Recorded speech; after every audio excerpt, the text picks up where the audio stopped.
Desa merupakan fondasi penting dalam sistem pemerintahan Indonesia. Sejak diberlakukannya Undang-Undang Nomor 6 Tahun 2014 tentang desa, posisi desa tidak lagi hanya sebagai objek pembangunan, tetapi juga menjadi subjek yang memiliki kewenangan untuk mengatur dan mengurus kepentingannya sendiri.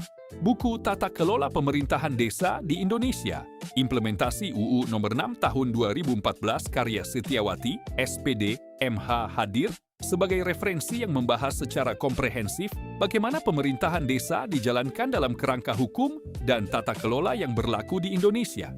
Setiawati, SPG, MH adalah akademisi dan dosen tetap pada program studi pendidikan Pancasila dan Kewarganegaraan. Ia menyelesaikan pendidikan sarjana pendidikan Pancasila dan Kewarganegaraan serta magister ilmu hukum di Universitas Pamulang. Selain aktif mengajar, Setiawati juga terlibat dalam penelitian dan pengabdian kepada masyarakat dengan fokus pada penguatan nilai-nilai kebangsaan, demokrasi, dan konstitusionalisme dalam dunia pendidikan dan pemerintahan. Pada bagian awal, penulis mengajak pembaca memahami latar belakang pentingnya tata kelola pemerintahan desa dalam sistem ketatanegaraan Indonesia. Pembahasan diawali dengan konsep otonomi daerah, demokrasi, pembagian kekuasaan, dan desentralisasi. Melalui penjelasan yang sistematis, pembaca diajak memahami bahwa desa memiliki peran strategis dalam mewujudkan pemerintahan yang dekat dengan masyarakat, serta mampu menjawab kebutuhan lokal secara efektif.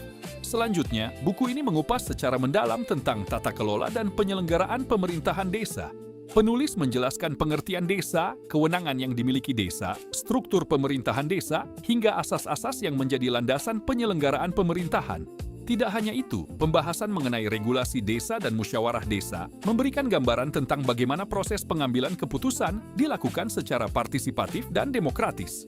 Salah satu keunggulan buku ini terletak pada pembahasan studi kasus yang disajikan dalam bab khusus mengenai peran Badan Permusyawaratan Desa atau BPD. Melalui studi kasus di Desa Tegal, Bogor, pembaca dapat melihat secara nyata bagaimana BPD menjalankan fungsinya dalam penyusunan dan penetapan peraturan desa. Penulis juga mengulas berbagai faktor yang memengaruhi keberhasilan maupun tantangan yang dihadapi BPD dalam menjalankan tugasnya sebagai lembaga representasi masyarakat desa. Dengan pendekatan yang memadukan teori, regulasi, dan praktik lapangan, buku ini memberikan pemahaman yang lebih konkret mengenai implementasi undang-undang desa. Pembahasannya tidak hanya relevan bagi mahasiswa hukum, ilmu pemerintahan, dan ilmu politik, tetapi juga bermanfaat bagi aparatur desa, anggota BPD, akademisi, serta masyarakat yang ingin memahami tata kelola pemerintahan desa secara lebih mendalam. Secara keseluruhan, buku Tata Kelola Pemerintahan Desa di Indonesia, Implementasi UU Nomor 6 Tahun 2014 merupakan karya yang informatif dan aplikatif. Buku ini membantu pembaca memahami bagaimana prinsip demokrasi, otonomi, dan partisipasi masyarakat diterapkan dalam penyelenggaraan pemerintahan desa. Sebuah bacaan yang layak dijadikan referensi bagi siapa saja yang ingin memahami dinamika pembangunan dan pemerintahan desa di Indonesia. Sampai jumpa di ulasan buku selanjutnya.